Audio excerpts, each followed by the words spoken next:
بنتكلم اليوم عن شخص من نسل صدام حسين. ولد شاب. رحت أنا لمنطقة قريبة من الزيدية. المنطقة هذه فيها صواريخ لحد الآن ما استخدمت.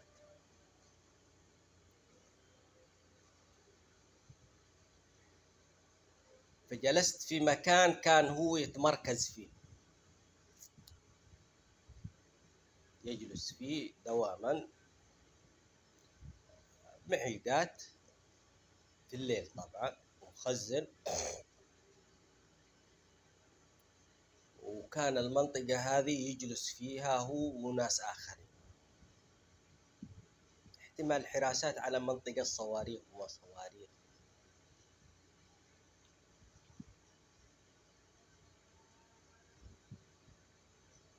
فجلست أنا في المكان الذي يتمركز فيه.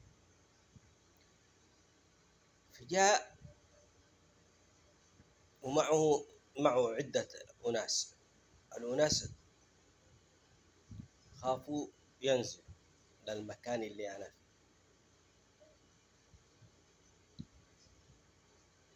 فوصلوا وولعوا بأنوار السيارة وشافوني جالس مخزن. رجعوا ريوس بالسيارة واتجهوا مسافة يمكن 500 متر، وأنزلوا الشاب هذا وجاني. جاء قال هذا المكان أنا أجلس فيه. قلت له أنا جالس فيه وأنت جلس فيه. قال أنت من فين؟ قلت له أنا من كذا وكذا وكذا. ليش هذولا ما جو معك؟ قال خايفين. قال مخزن؟ قلت له مخزن. في يده سيجارة، ما هي سيجارة عادية، وفي يده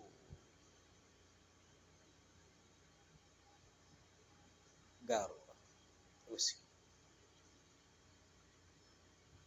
الشاب رجال بمعنى الرجولة، رجولة الصدع.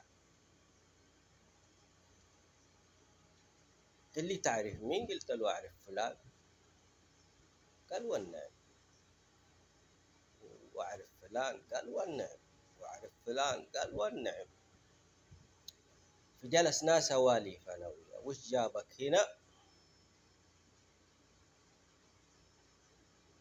فعلى طول أعطاني الزبدة. قال أنا موجود هنا من يوم صوروا الشايب وسووا له كشف وهو يفتح فمه،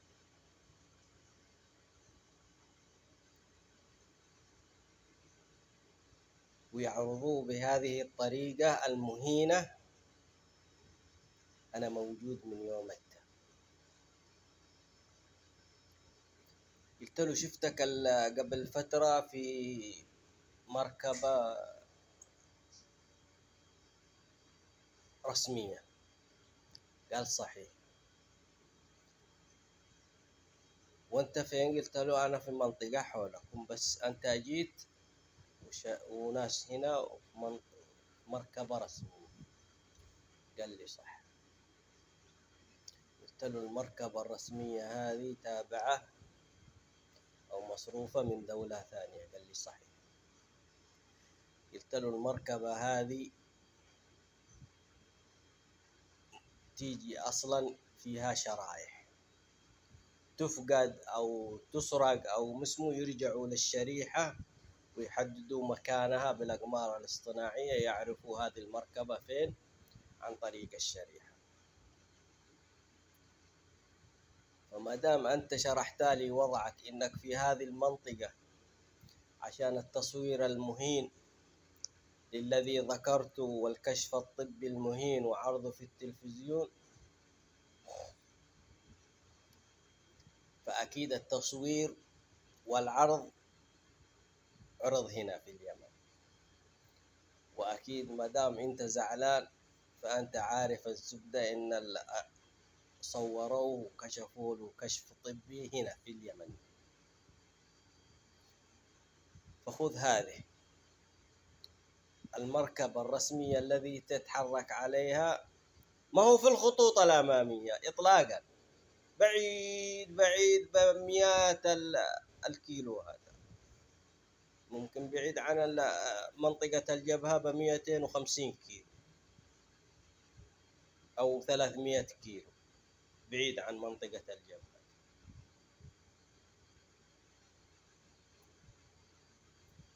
فقلت له ما دام أنت موجود وزعلان علشان هذا الموضوع، كشف فكان ثمو وهذا، فأكيد التصوير حصل هنا في اليمن.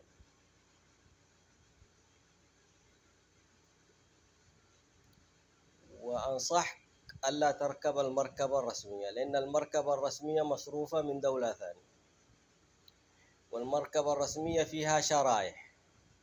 المركبة هذه أول ما تفقد يرجعوا للشريحة، يحددوا موقعها بالأقمار الصناعية، يعرفوا مكان المركبة هذه فين انتقلت.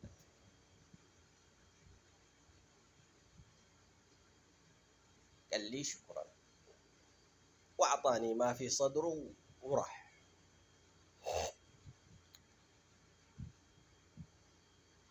أنا راح، وبعد فترة سمعت إنه اتجه إلى منطقة فيها أحدى أقاربه تقريبا، جدته ما أدري من أمه أو من جدة من أبوه،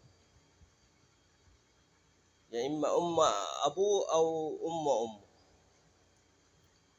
فكانت في منطقة جهة صعدة هناك، والظاهر جهة في هجرة أو قرية قريبة من معسكر أبو هاني والشدادي الذين انقصفا، بينهم عدة أمتار. والظاهر العجوز هذه تدفع بالدولار، والولد ما هو حول هذه الولد أعطوه دورية خلفية بعيدة تقريبا 300 كيلو عن مكان القتال.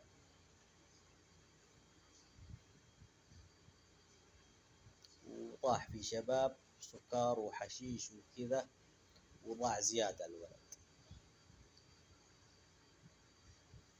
فمع الحصار وهذه ممكن أحتاج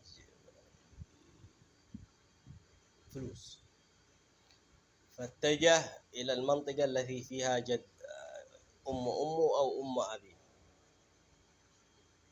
التي تدفع بالدولار. وقد قالوها للسلطات السعودية إذا ما تحاسب غيرك يحاسب بالدولار.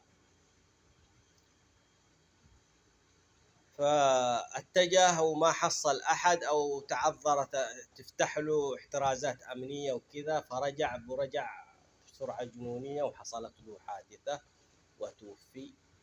وكان المتفرجين يا كثروا. هذا سالفة الشاب الذي من نسل صدام حسين.